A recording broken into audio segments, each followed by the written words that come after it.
Excellent. 3 times the size.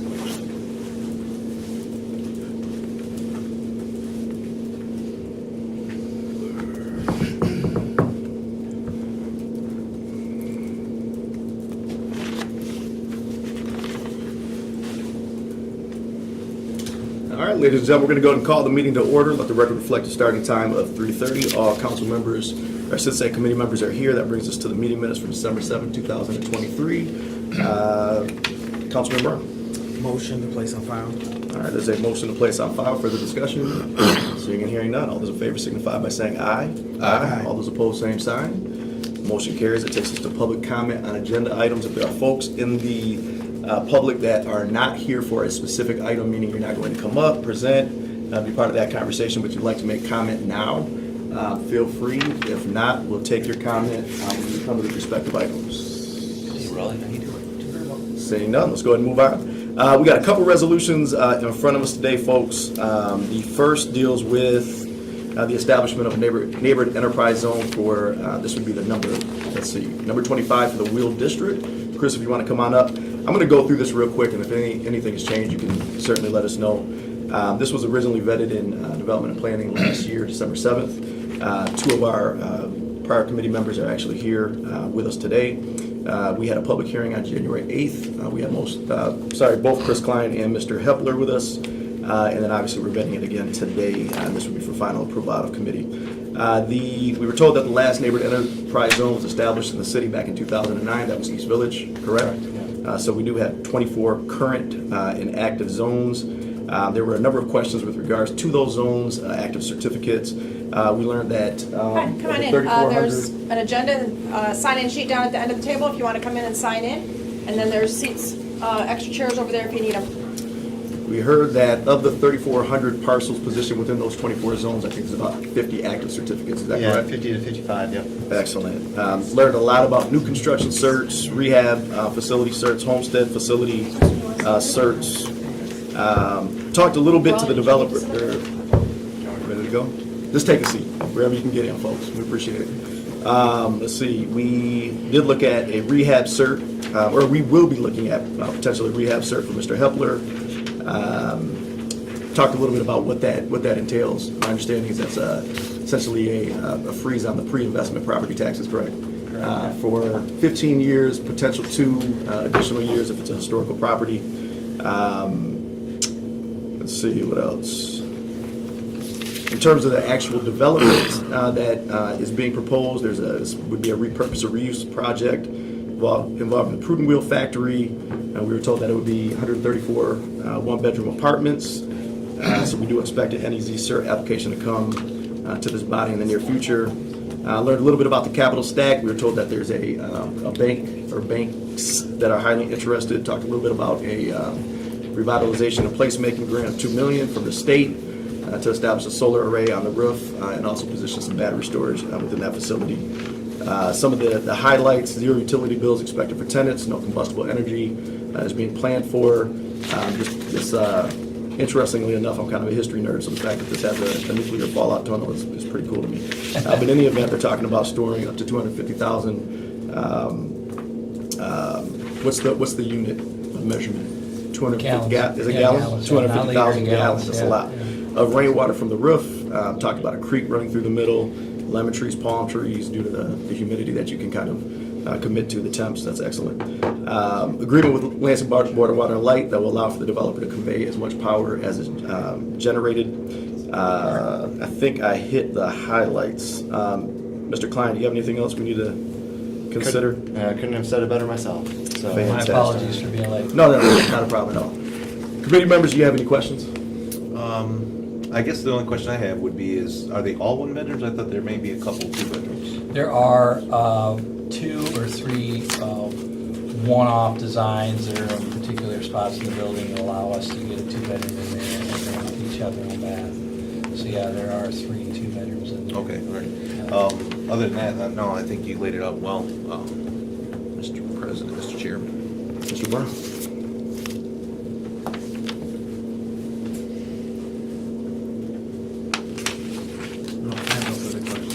Excellent. So, and everything was kind of like estimated for us. How many parcels are actually in the zone? It is 63 or thereabouts. I'd have to look. Yeah, And of that, how many does Mr. Hepler own? I think it's about what? Well, the land bank owns 21. Okay. We own 20 of the residential lots, and I Okay. think that there's 20 or 19 Mostly along Main Street. homeowners on May Street. Okay. Of those, a couple of them might be rentals, like they own Right, them, right. but they're not their primary residence, they aren't homesteaded. Okay.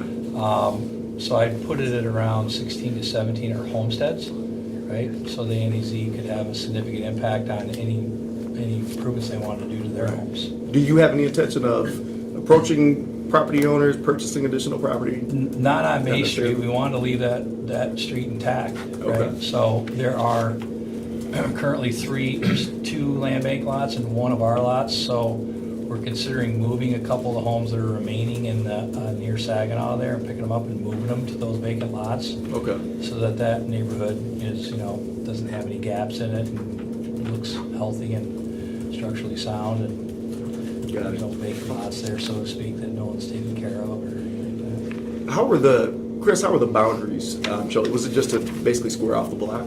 Yeah, so there's actually 2 existing NEZs. Which I'm aware of, yeah. So Yeah. this would just kind of finish Yeah. that block. Exactly. Okay. What do we do anything, as an example, from the LEDC's position to actually go out then and educate property owners that they are now an NEZ, and these are the types of certs that are available, and these are the types of tax benefits that might be available to you? Well, we haven't. The program really hasn't been active. Prior to, I think the last big revamp that we've done was probably 20 years ago to do any sort of that type of push. But we can certainly look into that. We could have Catherine help us with that and put Yeah, something it's together. outreach. I just think it would be amazing. I mean, it's great to say that, right, there's this benefit to the other property Yeah, owners. no. Yeah. But if they don't know anything about it, or if they don't have the bandwidth essentially to, buy something off like that. What are the thresholds in terms of, as an example, if we're doing rehab and repurpose, is it, they have to put 50% of the value into a do you know what the threshold is? Not off the top of my head. I think typically it's like 10% or something like that. Oh, is it really that low? But yeah, it's pretty low threshold, but Yeah. I can get that. That's probably within the statute if there are limitations on that. But this project would certainly meet those criteria. So. And this came to us, right? So Harry actually came to us with this idea. Do we do anything, I think of obviously Life O'Reilly on the south side. Are we doing anything to, when we look at maybe contiguous land that we own in our own portfolio, when we market those properties, are we talking about some of these incentives that are available? I mean, absolutely. It's Okay. on the table as an option. I think in the past, other programs, whether it be Brownfield or Oprah, might have been a better fit. Right. I know that Mr. Hepler has experience with NEC and some of the benefits. It just happened to work for this project, but yeah, I mean, we look at all the tools at our disposal to see what would fit for any particular project. But yeah, this one, as you know, went through an Oprah, and we Right. initially vetted that, but it just didn't give enough to make the project Right. be able to happen. And the great thing about this is locally it's going to have the same impact as an Oprah abatement. We're just able to get some additional taxes abated from the state. So kind of shares that throughout that. And I will say, just to remind committee members, on January 8th, commentary was, I believe, all positive at the podium. We also have some correspondence from Mitch Rice in support of this. So if there are no other questions, no other comments, yes, go I'd ahead. just like to throw one thing out there. You see Motor Wheels not a part, but it does have an NEZ. It's that all shape in the bottom left corner. Yeah. I didn't speak last time I was at city council, and I was remiss not to do so. Motor Wheel's a great example of NEZ. That's the second to last one that was done. And then the East Town or East Village neighborhood was the last NEZ that was done. And the reason Motor Wheel is a good example is that it came into the marketplace and it really was a 20-some place to live, right? A lot of the young community lived in there. The property taxes at the time were $30,000. Today they're $260,000. It came out of NEZ about 3 years ago. Right. So it's a living, breathing example of that occurring. It gave us that ability to drive those rents down and create, attainable housing. This is doing the very same thing. Every time we talk about NEZ, we're moving, about $200,000 of property taxes off the expense side. That's allowing us, you divide that by 134, it's allowing us to move the rent about $150 downward and Right. maintain a correct debt to service ratio. And then the grant helped us because that allowed us to bring free utilities to the tenants. So far, all of our efforts have moved the rent from where we originally had it targeted about $1,200-$1,300 downward to $950 to $1,000 in rent. So everyone's efforts is showing up at the bottom line to the tenant. So That's excellent. Do we have any comment from the public on this? Do you want to make public comment in support of the project? Seeing none, I need a resolution. I'm sorry, I need a motion for the resolution. Motion. Motion on the floor for the discussion. Seeing none, all those in favor signify by saying aye. Aye. Aye. All those opposed, same sign. All right, this will be up for final approval on the 12th, February 12th. Okay, we appreciate it. try not to be late. Right. Thanks so much, we appreciate it. Thanks. All right, that takes us to, let me pull it up real quick. That takes us to agenda item C. This is an ordinance Z10, 2023. This deals with a rezone for 512 East Miller Road from R3 Suburban Detached Residential to SC Suburban Commercial. Susan, we appreciate you being here. Looks like we have a couple folks I have not yet met here to speak to this item. Do you want to introduce yourselves very quickly? Yeah, I'm Simon Kesto. I'm coming on behalf of the property. My family owns the property, and we're just looking to get the housing rezoned that's behind Tony's Bar Store on the south side of Miller. Right, and you are? I'm Brent Levan with Boss Engineering. Okay. So are you Mike's brother? I'm his nephew. Nephew? Yeah, Okay, perfect. All right, that's what I needed to know. All right, so just to give folks a little bit of a recap, the applicant in this case is the Uncle Mike Kesto with Nathan Investment LLC, 6100 South Cedar Street. This is a request rezoned from R3 Suburban Detached Residential to SC Suburban Commercial at subject location. They also own the adjacent Tony's Liquor Store, which was just referenced. Existing land use is single-family residential. Always important when we look at potential rezone, even if it is just a mapping error. When you look at surrounding land use to the north, we have a multi-tenant commercial building. Not a lot of traffic, frankly. I think folks are familiar with that particular multi-suite building. To the south, immediate south, you have an apartment complex. To the immediate east, you have a multi-tenant commercial building, which is, in fact, Tony's and a couple other suites. And then to the west, you have single-family residential. In terms of the zoning, you have to the north, SC Suburban Commercial. To the south, you have multi-family residential. To the east, you have suburban commercial. And to the west, you have suburban detached residential. Master plan does call for, I believe, suburban commercial at this particular site. As I said earlier, this deals with the property immediately west of the party store. There is, let's see, I think a desire to combine the two parcels. Is that correct? Okay, you want to add a canopy, you want to build a gas station, gas pumps. Question December 7th, I watched the tape back. Sounded like there were some concerns, particularly from former Councilwoman Spitzley, about a gas station facing West Miller. I think Councilman Brown expressed some concerns as well, particularly with that being immediately east of single-family residential. It was explained that back in 2001, I thought I heard you guys say in that meeting that this applicant, had actually applied for a rezone back in 2001. Is that correct? And was granted a rezoning. No, and I understand Yeah. that. So it's the same applicant. Same applicant, Got it. yes. Okay. So they did successfully rezone this to F1 commercial. They were looking to place a gas station. When form-based code was adopted, you might remember back in 2021, those who actually created the maps essentially saw a home on the property, looked at the location, and assumed it was residential. And so it was referenced as a mapping error in our last meeting. So again, this was in front of DMP on the 7th. We did have a public hearing on the 8th. This is the first time that I have seen the applicant. We appreciate you being here. But again, if you could speak very quickly, you had actually asked as part of that committee meeting, what are the concerns? And we, I think Councilwoman Spitzley articulated some of those concerns about having a gas station fronting West Miller, that being next to the single-family residential. Do you want to speak to that at all? Well, you know, it's a major street, and so, you know, commercial uses are, that's where you want them. And you've already got the gas station right there next to it, which has access out onto Miller Road.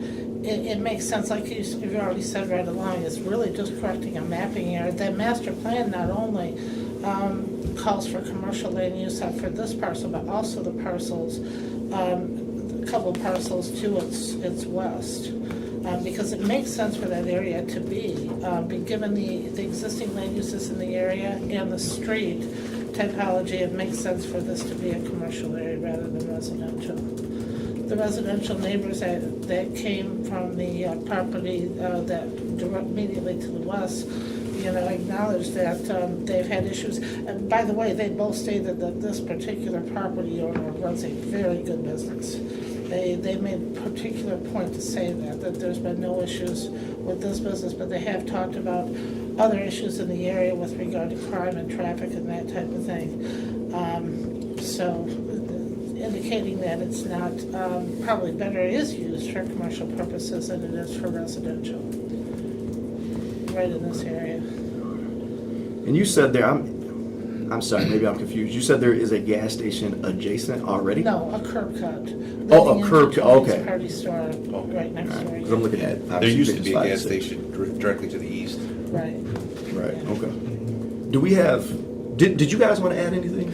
I'd before we just like to deliberate? add, we understand that the property will be adjacent to residential. Right. And we're going to obviously strongly consider that aspect during the site planning process, which we will have to go through. Screen wall, very low intensity lighting, that type of thing. So it's something we're well aware of, those concerns, and they'll obviously be taken into account during the site plan process. Okay. Councilman Garza, go Yeah, ahead. thank you. So will there just be one entrance and exit, or will there be two? I know you said the curb cut, but is it, There'll be an entrance exit on the Miller side and on the Cedar side. okay. Yep, okay, one on great, great. each street. Okay, and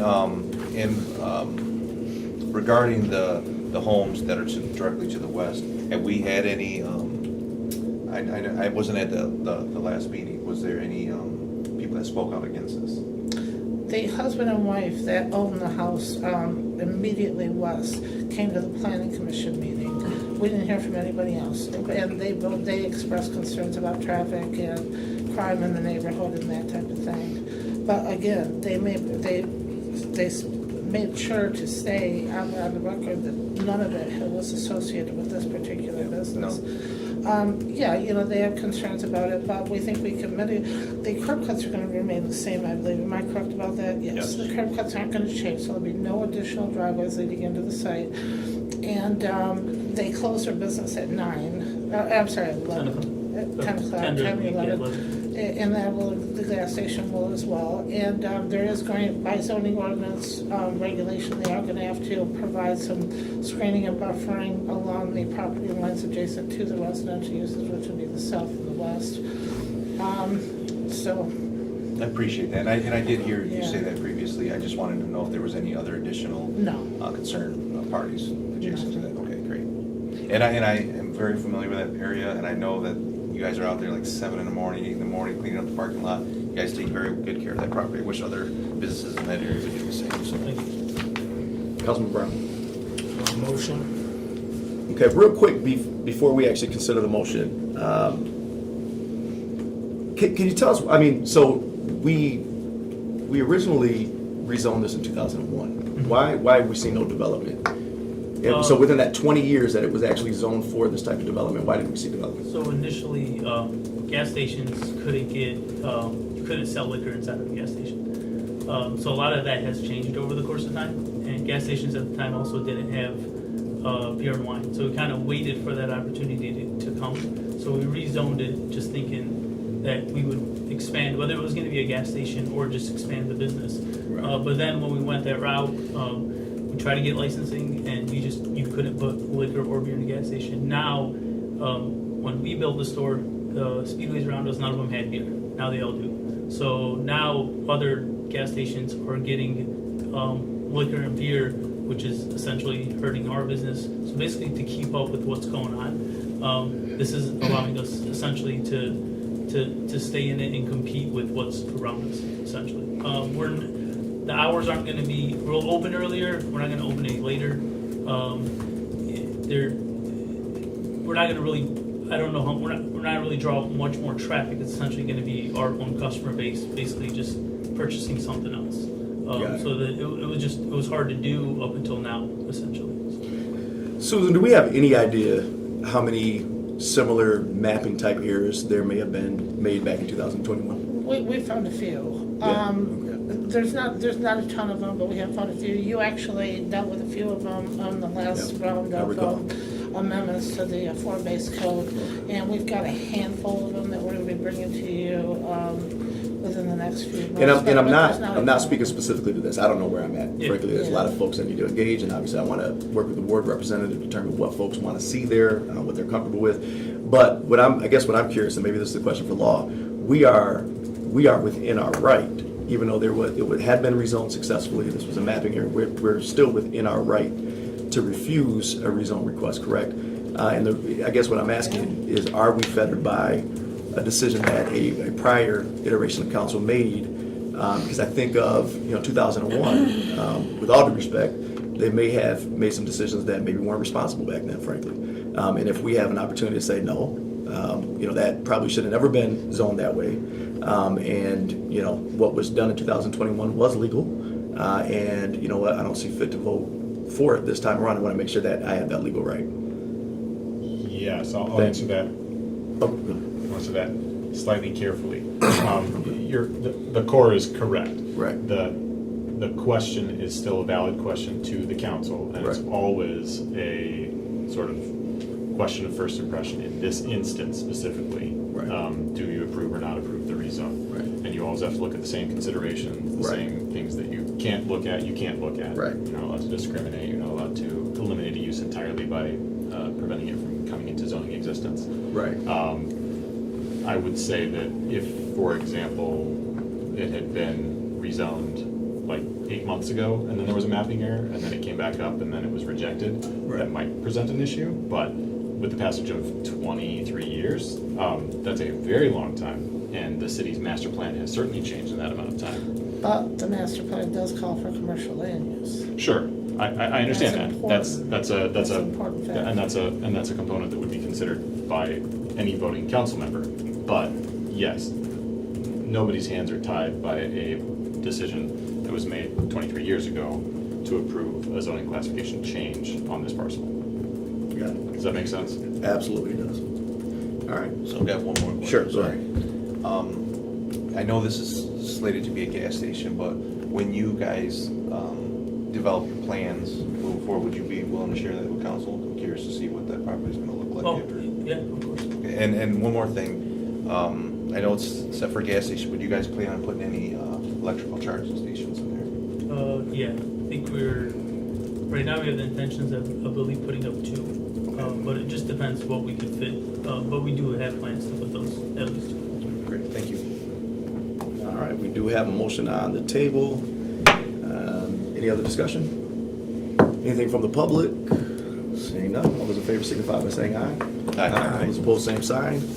All right, motion carries. We will take this up as a action item on the 12th of February. Thank you. Thanks so much. We appreciate you being here. Thank you, Susan. Appreciate you. That takes us to our last resolution. Pull it up real quick, sorry. This is to set a public hearing on Brownfield Plan number 77, amendment number 1 for the 500 block redevelopment project for 501 S Capitol Avenue, 110 West Hillsdale Street, 520 Southwest Washington Avenue. If the main players that are going to talk want to come to the table, that would be fantastic. So I would assume Dominic wants to come up. I don't know, Jeff, if you want to come up. Yeah.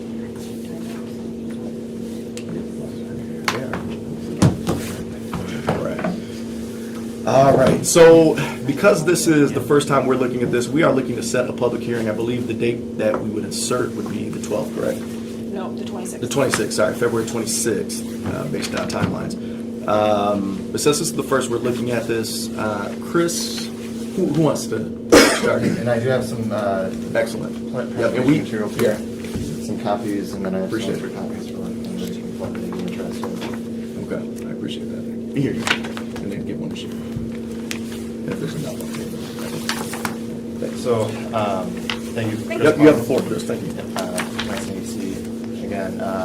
Did prepare a few short slides, few presentations to walk through the project, and then, of course, answer any questions beyond that. So, the 500 block redevelopment project, it's now known as City View. that was approved back in 2019 by the LVRA and City Council for redevelopment of the entire block. That's in the 500 block of South Washington, South Capitol, downtown. It's sat vacant for many years. It was the former Lake Trust headquarters and then primarily just a parking lot beyond that. So the phase one of that project, you can see it now. I was focused on the west side of that block. It's now a mixed-use, new mixed-use construction, as well as an adaptive reuse of the existing Lake Trust, former Lake Trust headquarters.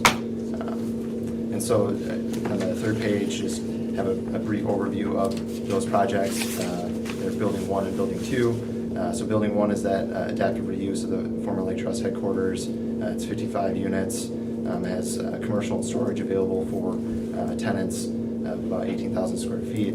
The investment of that was $9 million. And although the residential component is completed, some of the commercial is still getting completed, and the CO, I think, is slated for March of this year. So primarily substantially completed there. Building 2 is the new construction. That's 117 units with about 3,500 square feet of commercial. And that was $23 million completed in the middle of last year. I have some pictures here of the units within the adaptive reuse, as well as the new construction there and their layout on the site. So together, 172 new multifamily units.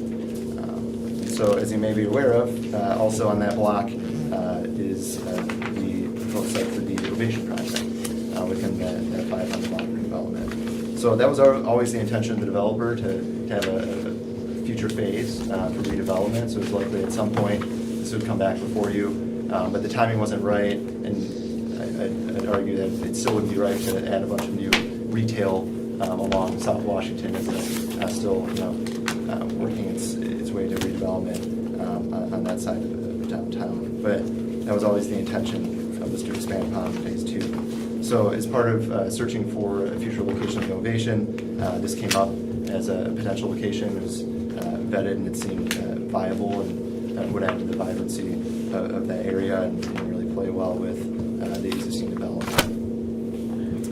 And so the financing's been arranged over the last year and a half. Property was purchased last year by the City of Lansing, and have some evidence there on page 4 of the project as well. So the Ovation, that site is within that eligible property established under the Brownfield plan, so it's already existing within it. The new tax revenue that's produced by the private development, there's sufficient revenue, excess revenue that would be available from that after satisfying any of the reimbursement for the developments, the private developments, to further future development on that site. And again, that's kind of the expectation of having a broader block-wide brownfield plan. Let me stop you real quick though. But if that would have been private investment, we would have been capturing additional taxes and reimbursing, correct? So what we're doing is, we're contemplating, is that we're going to take some of the tax capture from phase 1, and we're going to then extend the plan, I would assume. Duration would be extended by a few years. And then we're going to actually help with some of the eligible activities with that tax, with the capture of those taxes. Correct. And because they're financed separately, and Right. if there was a phase 2 that would have been financed separately, they share those taxes. So they have agreements amongst those buildings. It's an overarching developer for the private development, but different financing structures for those. But it's within a brownfield plan, and it allows for that. So you could share taxes amongst that brownfield plan that are captured there for redevelopment of that area. And how many additional years are you talking, sorry? I'll get to that further on. Just going through these points here. But the private development would be sufficient to support the costs. There are substantial brownfield costs for that site, some of which were identified when the private developer was looking at it and contemplated within the existing plan, and some that were found as we were looking to put the Ovation there on that exact footprint, and then as well as utilizing other public investment, public infrastructure, and relocation costs that are allowable under statute. So it does share the state and local capture, it expands the funding sources for it, and helps offset some of those costs of brownfield conditions and the relocation of the Lansing Public Media Center.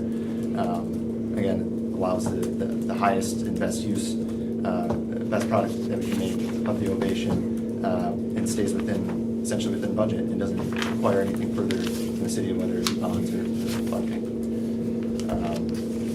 And then I have the standard view of the TIF and how that works. I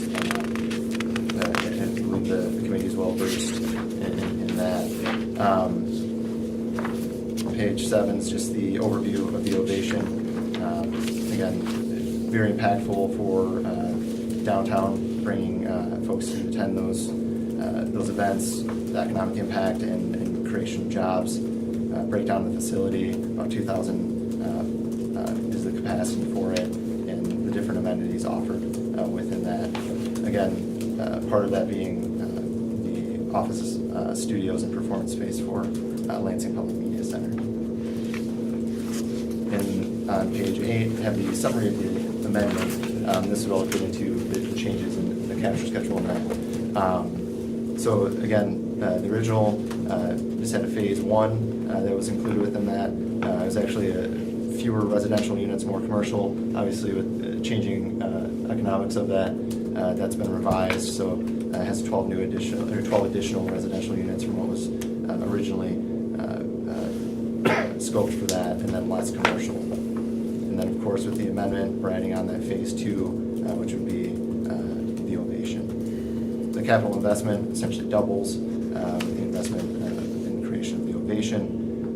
The eligible activity costs also increase due to that, including the eligible costs within that. The duration of the plan is originally contemplated for 23 years. That would have been adjusted, depending on what tax capture was available. I think with some of the realized costs of the private development, those being knowns now, that we're looking at 10 to 15 years of capture before any excess capture becomes available. And then the duration of the plan, we would contemplate that extending out to the statutory maximum of 30 years of capture.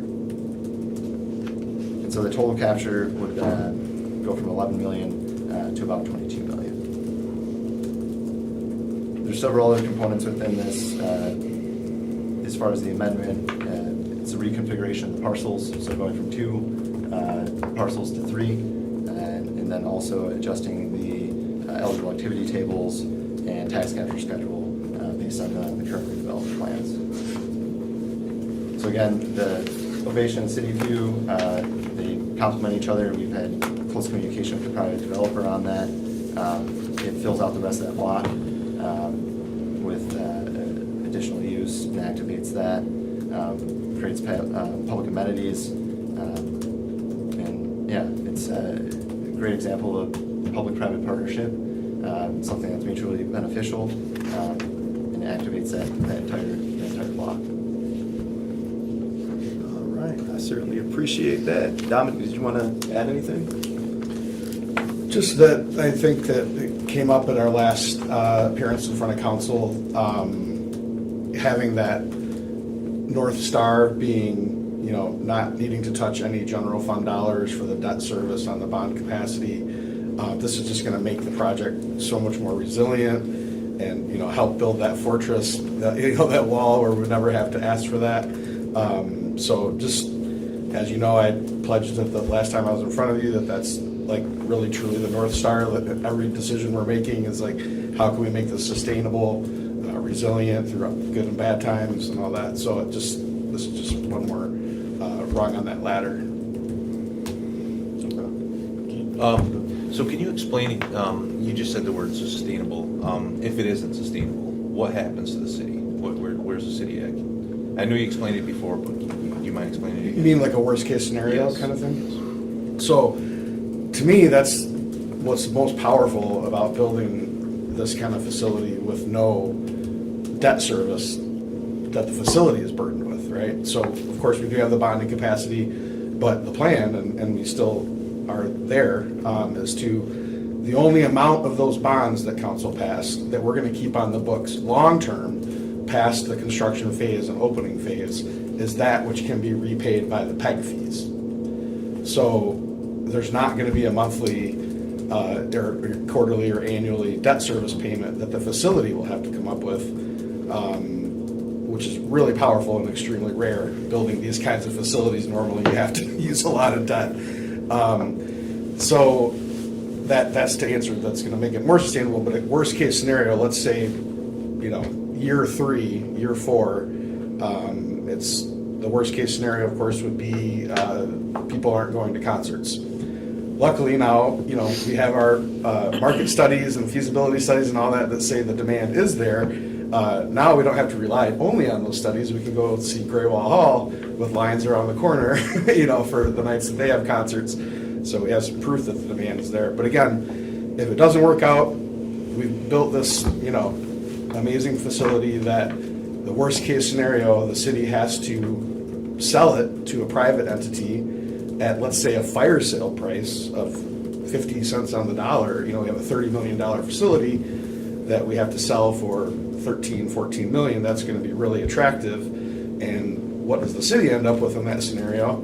Still don't have any debt service, don't have to pay off a big chunk of debt with that. We have a brand new media center that we built because that part of it could still be, we wouldn't sell that, that would be the existing building that's on that block. We have a great media center that we built, and the city is completely made whole financially. So if the worst case scenario is having to sell, and probably we could sell for more like 75 cents on the dollar, I'm just saying, if it really was worst case scenario and the city had to go to Live Nation or AEG and say, would you like to buy a $30 million music venue for, 50 cents on the dollar, that would be attractive to them, and the city would be completely made whole financially, and we have a new media center, so. Anything else? No. Anybody else want to speak to this? No? Is just here to observe? Rob? No comment. No? Does he have a question? I'm on LADC's board, so I got the presentation last week, and the board voted unanimously in support. Got it. You said you were supportive. Got it. How many people were absent? 4? 2? Yeah. Just curious. All right. So what we're gonna do, because I anticipate a decent amount of questions on this, and I'm assuming that you guys will be there on the 12th to make a presentation. So that's how we're gonna run this committee this year. So what we're gonna do, and I'm not certain I forget how Patricia ran it last year, but the nights of the public hearing, we're gonna go ahead and have those presentations. Oh, so that would be the 26th. Yeah. Sorry, the 20th. So I'm sorry. Nights When we setting set for the public hearing, Okay. what did I say? Public hearing. Yeah. When we set for the public hearing, that's when I want to have the presentation. So that is the 12th. Yeah, because I want, obviously want people to have the opportunity to ask the questions, but then I think it's important for people, as an example, from the public, to get the presentation and be able to chew on it for a little bit before the actual public hearing. So the 12th, that's when I want you guys there. With the expectation as well to be available, obviously, on the night of the public hearing. I would hope you guys would want to hear the input, right, on the 26th, but we could probably take most of it, but it would be fantastic if you guys were there to at least listen to what that input is, okay? And then obviously that will be conveyed back to this committee, and we can have conversations before moving it out for a final vote. All right. Do we have a Okay, motion? well, with that, I'll make a motion. All right, there is a motion to set a public hearing. Further discussion? Seeing none, all those in favor signify by saying aye. Aye. All those opposed, same sign. Motion carries. Any other business before the body? Yes. What? No, go for it. Any presentations that you want for that meeting, I'll need Thursday morning before by 10. So that we can put it in our packets, get it to council for the weekend, get it to City TV so they can format it and have copies for the public out front and on the website. Thank you. Thursday night at 10. Yep, thank you. Awesome. Anything else? No? All right, so no other business before the body, we are adjourned. Thank you. Thanks for being here, guys. Appreciate it. Hey, Raleigh, here now. A moment? You got a minute?